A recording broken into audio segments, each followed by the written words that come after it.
जय हिंद, नमस्कार। Welcome to force defence academy. कैसे आप सभी लोग। आज का ये वीडियो बहुत खास होने वाला है। क्यों होने वाला है? क्योंकि इंडियन कोस्ट गार्ड का नोटिफिकेशन आ चुका है और इस नोटिफिकेशन को देख के आपको समझ आएगा कि कितना बड़ा बदलाव किया गया है इस बार। मैं आपको पहले ही बता दूं कि ये अग्निवीर के अंतर्गत नहीं आता है, ये परमानेंट वैकेंसीज है। इस नोटिफिकेशन में जितनी भी वैकेंसी आई है ये परमानेंट है, फुल टाइम के लिए है। और साथ ही साथ इसने इस बार इतना बड़ा बदलाव किया है कि आपके लिए ये खुशखबरी भी हो सकती है और मजे वाली बात भी हो सकती है। सर, ऐसी कौन सी बड़ी बात इसमें चेंजेस की गई है? इसके लिए आपको पूरे के पूरे नोटिफिकेशन को बहुत ध्यान से पढ़ना पड़ेगा और आपको समझ आएगा कि भैया इसमें बदलाव एक्चुअली में क्या किया गया है। ये फिर बोल रहा हूँ, ये परमानेंट वैकेंसीज है और इंडियन कोस्ट गार्ड ने रिसेंटली अभी इसके फॉर्म भरना स्टार्ट हो गए हैं। तो जल्दी से आपको फॉर्म भरना है। जिनकी एज और एलिजिबल हैं वो सारे के सारे इस वीडियो को ज़रूर देखें और इस वीडियो को शेयर करना है अपने दोस्तों तक। चलिए पूरे नोटिफिकेशन को एक एक करके एक एक लाइन से पढ़ते हैं कि क्या इसमें खास होने वाला है। देखो, पहला लिखा है join Indian coast guard, ministry of defence के अंतर्गत ये आता है, ये एग्जाम लेता है। थोड़ा सा आप नीचे जाएंगे तो आपको देखने के लिए मिलेगा application will be accepted online. केवल जो एप्लीकेशन होगी वो कैसे एक्सेप्टेड होगी? ऑनलाइन। कब से फॉर्म डालेंगे सर? 11 जून से। 11 जून 2025 से डलना स्टार्ट होंगे और 25 जून 2025 तक ये डलेंगे। बहुत ध्यान से सुनना, ये डेट मेंशन की गई है, आपको डेट को नोट करना है। 11 जून 2025 से फॉर्म डालना स्टार्ट हो जाएंगे और 25 जून 2025 तक ये फॉर्म डलेंगे। सर, इस नोटिफिकेशन में है क्या? कौन कौन ये फॉर्म भर सकता है, कौन कौन नहीं भर सकता है? तो आगे आप इसकी एलिजिबिलिटी कंडीशन को चेक कीजिए। Online application are invited from male Indian citizen. मतलब ये वैकेंसी केवल मेल के लिए है, इसमें फीमेल अप्लाई नहीं कर सकते हैं। फिर ध्यान से सुनो, पहले वाली लाइन का मतलब ये है कि ये जो वैकेंसी है केवल मेल इंडियन सिटीजन्स के लिए है। इसमें जो वैकेंसीज आई हैं वो कितने किन किन पोस्ट पे आई है? एक तो पोस्ट ऑफ नाविक, नाविक में भी जीडी की और डीबी की दोनों आई हैं। जीडी यानी जनरल ड्यूटी की और दूसरी डोमेस्टिक ब्रांच की यानी कि डीबी की। एक तो आपको मिलेगी नाविक की और दूसरी जो पोस्ट है वो है यांत्रिक की। किसकी है? यांत्रिक की। तो पहली पोस्ट ऑफ नाविक में अगर देखा जाए तो एक जीडी है, एक डीबी है। जीडी में जनरल ड्यूटी और डीबी में मतलब डोमेस्टिक ब्रांच। आगे चलेंगे सर, एजुकेशनल क्वालिफिकेशन क्या होना चाहिए? तो बहुत ध्यान से सुनना, आपको जीडी और डीबी पे ज़्यादा फोकस करना है। नाविक अगर मैं जीडी की बात करूँ तो इसमें आपको 12th पास होना जरूरी है। और किससे 12th पास होना जरूरी है? मैथ प्लस फिजिक्स से। यानी कि अगर आपका सब्जेक्ट बायोलॉजी है तो आप ये फॉर्म नहीं भर सकते हैं। हाँ, अगर साइड में मैथमेटिक्स है या मेन सब्जेक्ट मैथमेटिक्स है तो बिल्कुल आप फिल कर सकते हैं फॉर्म को, कोई दिक्कत नहीं है। आगे वहीं अगर मैं देखूं कि सर जो 12th है ना वो मैथमेटिक्स प्लस फिजिक्स से आपका 12th कंप्लीट होना चाहिए किसी मान्यता वाले बोर्ड से या फिर recognised by council of board school education, किसी से भी हो एग्जैक्टली में, बट वो मान्य होना चाहिए। आगे अगर देखें तो दूसरा सर नाविक है जो डोमेस्टिक ब्रांच यानी कि डीबी की है। इसमें आपको क्लास 10th पास होना चाहिए। कहाँ से? Educational board recognised by council of board for school education. जो मान्यता प्राप्त बोर्ड होता है वहाँ से आपको 12th और 10th पास होना जरूरी है, दोनों में, चाहे वो जीडी की बात करें चाहे डीबी की बात करें। ऊपर जीडी में तो आपको 12th पास होना जरूरी है मैथ और फिजिक्स से, और अगर मैं डोमेस्टिक ब्रांच की बात करूँ तो 10th पास होना जरूरी है।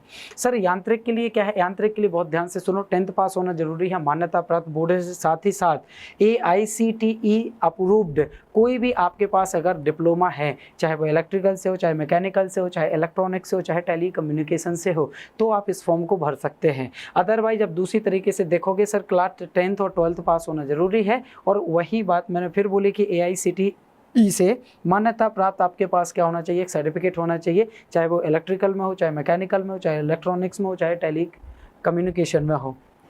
आगे अगर मैं देखूं कि सर इसमें और क्या क्या चीज़ें दिखाई गई हैं, और देखो ध्यान से, बहुत सारे लोगों का ये डाउट रहता है कि सर एज का क्राइटेरिया क्या है, कितने साल तक के लोग इस फॉर्म को भर सकते हैं? तो सुनो, एज के लिए मिनिमम 18 साल और मैक्सिमम 22 साल, यानी 18 से 22 साल के बीच में यदि आप हैं तो बिल्कुल आप फॉर्म अप्लाई कर सकते हैं, इसके लिए आप एलिजिबल हो। आगे फिर देखें, अगर मैं नाविक जीडी की बात करूं, सर इसमें समझ में नहीं आता कि 18 से 22 साल कैसे, तो टोटल आप ना डेट ऑफ बर्थ अपनी मैचिंग किए रहना। अगर मैं नाविक जीडी की बात करूं, और देखो यहाँ ध्यान से सुनना, ऊपर क्या लिखा है? 01/2026, 02/2026, मतलब दोनों इनटेक के लिए, जो 2026 का फर्स्ट इनटेक और सेकंड इनटेक, यही सबसे बड़ा बदलाव है। एक ही एग्ज़ाम होगा, 2 बार एग्ज़ाम नहीं होगा। ये सबसे बड़ा बदलाव किया गया है 2026 इनटेक फर्स्ट के लिए, 2026 इनटेक सेकंड के लिए, दोनों बार के इनटेक के लिए केवल एग्ज़ाम एक होगा। ये बात ध्यान रखना। सर एज कितनी होना चाहिए? यदि किसी व्यक्ति का जन्म 1 अगस्त 2004 से 1 अगस्त 2008 के बीच में है तो बिल्कुल वो नाविक जीडी का फॉर्म भर सकता है। फिर मैं बार बार आपको एक चीज़ दोहरा रहा हूँ कि भाई इनटेक 26 के लिए इनटेक फर्स्ट और इनटेक सेकंड दोनों के लिए एक ही एग्ज़ाम होगा, 2 एग्ज़ाम नहीं होंगे। आगे आ जाओ, वहीं मैं यांत्रिक की बात करूँ, यांत्रिक के लिए 01/2026 बैच के लिए वही चीज़ है, 1 मार्च 2004 से 1 मार्च 2008 के बीच में डेट ऑफ बर्थ होना चाहिए। वहीं मैं नाविक डीवी की बात करूँ, नाविक डीवी 02/2026 के लिए अगर बात करूँ तो 1 अगस्त 2004 से 1 अगस्त 2008 के बीच में अगर आपका जन्म है या फिर आपका बर्थ है तो डेफिनेटली आप इन फॉर्म को भर सकते हो। सर टोटल वैकेंसी कितनी है? टोटल वैकेंसी कितनी है, कितनी नहीं है? अच्छा ध्यान से सुनो, कई ऊपर लिखा है अपर age relaxation of 5 years for SC ST and 3 years of OBC। मतलब अगर आप SC ST कैटेगरी से बिलोंग करते हो तो 5 साल का आपको एज में छूट दी जाएगी, और OBC के हो तो बिल्कुल आपको 3 साल की छूट दी जाएगी। टोटल वैकेंसीज की अगर मैं बात करूं तो नाविक जीडी में भाई साहब 260, ये लेके चलो। टोटल वैकेंसी कितनी है? 260। किसकी बात करूं मैं? नाविक जीडी की बात करूं। और वही नाविक अगर मैं डीवी की बात करूं यानी डोमेस्टिक ब्रांच की बात करूं तो डेफिनेटली 50 हैं। कितनी वैकेंसीज हैं? 50। अब थोड़ा सा और नीचे चलेंगे कि सर उसमें और क्या क्या है, सर सिलेक्शन होगा कैसे, सिलेक्शन का प्रोसीजर क्या होगा? तो सबसे पहले देखो, सिलेक्शन के लिए आपको फॉर्म वगैरह फिल करना पड़ेगा, तो उसी के बारे में ये पूरा का पूरा दिया गया है। सर यहाँ पर पहला देखो लिखा है live image capture during registration. जब आप फॉर्म भरने के लिए जाएंगे तो आपका वहाँ पर रजिस्ट्रेशन होगा, वहाँ पर आपकी लाइव फोटो ली जाएगी और वो कैप्चर करके रजिस्ट्रेशन उसी के थ्रू होगा। आगे सेकंड क्या होगा? आपका बायोमेट्रिक होगा। सेकेंड नंबर पे क्या होगा? आपका बायोमेट्रिक होगा। थर्ड नंबर पे क्या होगा? आपके signature as uploaded in online application, आपके सिग्नेचर भी अपलोड होंगे। आगे अगर आप देखोगे identification mark as mention in online application, आपको आपके बॉडी पे अगर कहीं पर भी कोई तिल वगैरह है, कोई परमानेंट आइडेंटिफिकेशन है तो वो भी आपको ऑनलाइन एप्लीकेशन में फिल करना पड़ेगा। कितनी चीज़ है? पहला तो आपको लाइव कैप्चरिंग, आपकी फ़ोटो रिकॉर्ड की जाएगी, फिर आपके साइन अपलोड किए जाएंगे, फिर आपका जो आइडेंटिफिकेशन मार्क होगा वो भी ऑनलाइन एप्लीकेशन में आपको लगाना पड़ेगा। आगे चलते हैं कि सर और होगा क्या, कितने स्टेजेस में ये वैकेंसीज या फिर इसमें सिलेक्शन होगा। बहुत ध्यान से सुनना, मैं बोल रहा हूँ कि ये जो पूरे के पूरे आपको ज्वाइनिंग तक 4 स्टेज कंप्लीट करना है। कितने स्टेज करना है? 4 स्टेज कंप्लीट करना है। बड़ी दिक्कत है सर, एक तो पेपर पास नहीं हो पा रहा है, 4 स्टेज में क्यों? भाई साहब इतना 4 का मतलब ये नहीं है कि आपको 4 बार एग्जाम देना है। सुनो ध्यान से, यहाँ पर लिखा है स्टेज फर्स्ट में कंप्यूटर बेस्ड ऑनलाइन एग्जामिनेशन होगा। मतलब जो पहला स्टेज होगा उसमें कंप्यूटर बेस्ड ऑनलाइन एग्जाम होगा, ये बात ध्यान रखना है।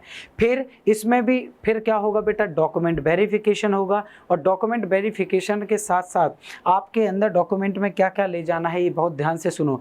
वैलिड ओरिजिनल आइडेंटिटी प्रूफ ले जाना है, आधार कार्ड भी हो सकता है, पैन कार्ड भी हो सकता है, वोटर ID भी हो सकती है, और ड्राइविंग लाइसेंस या पासपोर्ट भी हो सकता है, बट ओरिजिनल होना चाहिए। मैं फिर बोल रहा हूँ। आगे है 1 print out of admit card. आपको अपने एडमिट कार्ड का एक प्रिंट आउट लेके जरूर जाना है जिस पर आपके सिग्नेचर और आपकी फ़ोटो बिल्कुल क्लियर विजिबल हो, वो लेके जाना है। आगे चलते हैं 2 in number passport size colour photograph same as uploaded in online application. आपको 2 फोटोग्राफ साथ में लेके जाना है एग्जामिनेशन, कहाँ पर? हॉल में। अच्छा, वही फोटोग्राफ होना चाहिए जो आपने किस में लगाए थे? ऑनलाइन एप्लीकेशन फॉर्म भरते समय, सेम फोटोग्राफ होना चाहिए। आगे चलते हैं, अगर मान लीजिए कोई ऐसा कैंडिडेट है कि SC ST से बिलोंग करता है तो उसको अपना जो भी कास्ट सर्टिफिकेट है वो लगाना पड़ेगा। साथ ही अगर ट्रैवलिंग अलाउंस चाहिए हो तो आपको प्रॉपर अपना बस टिकट या फिर जो ट्रेन की टिकट होगा प्रॉपर आपकी टिकट होनी चाहिए, जिसके कारण आपको ये चीज़ मिल सके। आगे चलेंगे थोड़ा सा कि सर बायोमेट्रिक रिकॉर्डिंग में और क्या क्या है, और सर कैसे पासिंग मार्क्स होगा, क्या क्या रिमार्क होगा। ध्यान से सुनना, केवल ये 2 पे ध्यान दीजिए।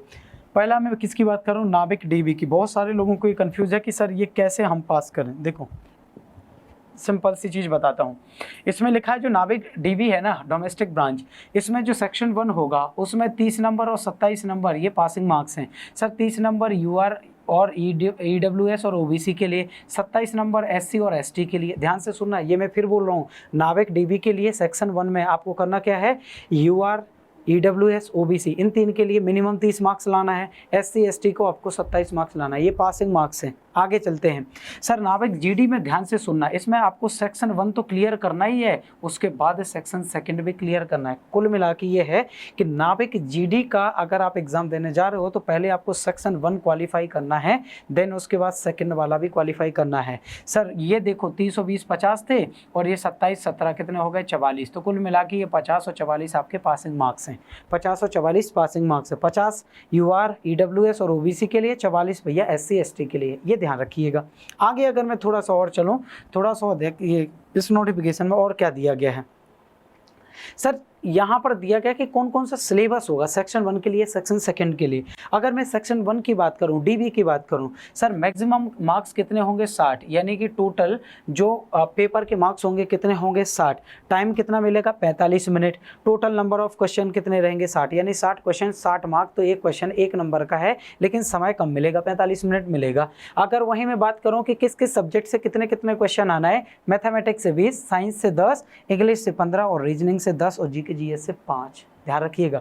आगे चलते पासिंग मार्क्स, मैं फिर बोल रहा हूँ सर आपको सेक्शन 1 में UR EWS OBC के लिए 30 मार्क्स और 27 मार्क्स SC और ST के लिए, ये ध्यान रखो, ये बिल्कुल बहुत बढ़िया है। अगर मैं वही सेक्शन 2 की बात करूँ, सेक्शन 2 में देखिए मैक्सिमम मार्क्स 50 रहेंगे, टाइम 30 मिनट्स रहेगा और total number of question 50 question 50 marks, एक क्वेश्चन 1 मार्क्स, टोटल मिनट कितने, 30। सर इसमें सब्जेक्ट कौन कौन से रहेंगे, मैथमेटिक्स और फिजिक्स, मैथमेटिक्स से कितने रहेंगे, 25, फिजिक्स से भी 25। सर UR EWS और OBC के लिए पासिंग मार्क्स कितना है, 20 और SC ST के लिए कितना है, 17 है।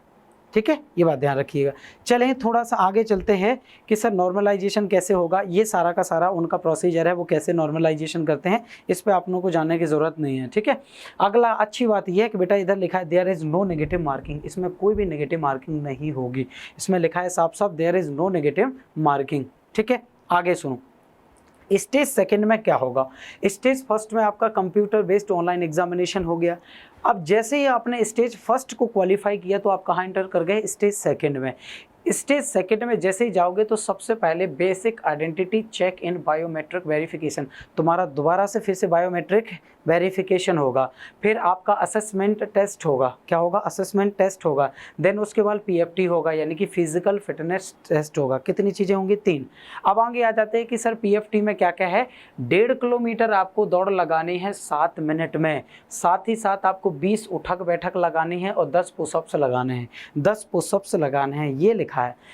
नंबर 4 फिर आपका डॉक्यूमेंट वेरिफिकेशन होगा, फिर से आपका डॉक्यूमेंट क्या होगा, वेरिफिकेशन होगा। तो ये हो गए स्टेज 2। अब चलते हैं आगे, उसके बाद फिर भाई साहब जैसे डॉक्यूमेंट वेरिफिकेशन होगा देन आपका मेडिकल होगा, और मेडिकल के बाद आप सीधे इंटर कर जाओगे। सर कहाँ पर, जल्दी बताओ सर। उसके बाद फिर फाइनल मेरिट लिस्ट आ जाएगी, और जैसे ही फाइनल मेरिट लिस्ट आएगी आप स्टेज 3 में इंटर कर जाएंगे, और स्टेज 3 में पहुँचते ही आपको 2-3 चीज़ें करनी है। क्या करनी है, सबसे पहले ध्यान से सुनो, फिर से आपकी बेसिक आइडेंटिटी चेक होगी, फिर से आपका डॉक्यूमेंट वेरिफिकेशन होगा, और तीसरा देखो बहुत ध्यान से सुनना, pre enrolment medicals at INS Chilka. मतलब अब फाइनली आपका INS चिल्का में आपका ट्रेनिंग होने से पहले क्या होगा, मेडिकल होगा, और आपके जो ओरिजिनल डॉक्यूमेंट्स होंगे वो पुलिस वेरिफिकेशन के लिए जमा हो जाएंगे, और वहाँ से जैसे ही आपके ये सारे के सारी चीज़ें जमा होने के बाद ये सारा का सारा प्रूफ हो जाता है कि आप ऑथेंटिक हैं, बिल्कुल डॉक्यूमेंट सही हैं, तो आप स्टेज 4 में इंटर कर जाएंगे। और 4th स्टेज में आपको करना क्या है, the candidate prior to undergoing training at INS Chilka are to submit all original documents during stage 3 and verification of all original documents through boards, university, state government etc will be carried out by Indian Coast Guard. Candidate will be terminated from service if document are are reported as not genuine by respective board university state government. यानी कि आप stage 4th में सीधे आपको duty पे पहुंच जाना है ट्रेनिंग में INS चिल्का में। लेकिन वहाँ पर भी एक चीज़ है कि अगर डॉक्यूमेंट में किसी भी यूनिवर्सिटी, किसी भी बोर्ड, किसी गवर्नमेंट के द्वारा अगर ये पाया जाता है कि भैया ये डिग्री या डिप्लोमा या आपके अंक सूची फ्रॉड है या आपने किसी तरीके से बनवाई हुई है गलत तरीके से, और अगर वो वेरिफिकेशन में पकड़ी जाती है तो कुल मिला के ये है कि आपको वहाँ से भगाया जा सकता है, यानी कि बिल्कुल आपको बाहर निकाल दिया जाएगा। ठीक है, तो ये पूरा का पूरा नोटिफिकेशन है मेरे भाई। एक बहुत बात ध्यान से सुनना, ICG इंडियन कोस्ट गार्ड ने सबसे बड़ा बदलाव ये किया है कि 26 के लिए, यानी कि जो पहला इनटेक और दूसरा इनटेक है दोनों के लिए एक ही एग्ज़ाम किया हुआ है। तो भैया अब इससे रिलेटेड जो भी सब्जेक्ट थे मैंने आपको बता दिए हैं कि सर DB में आपको क्या क्या पढ़ना है, साथ ही GD में आपको क्या क्या पढ़ना है। अगर किसी भी मैटर की आपको ज़रूरत हो, किसी भी नोट्स की ज़रूरत हो, तो बिल्कुल मैं आपको एक नंबर दे रहा हूँ 8120181892 8120181892। ये मेरा नंबर है, आप मुझे मैसेज कर सकते हैं एनी टाइम, और करने के बाद आप लिख दीजिएगा कि सर इंडियन कोस्ट गार्ड के नोट्स चाहिए, बिल्कुल आपको प्रोवाइड किए जाएंगे। मिलेंगे अगले वीडियो में, जब तब तक के लिए नमस्कार, जय हिंद, थैंक यू एवरीवन।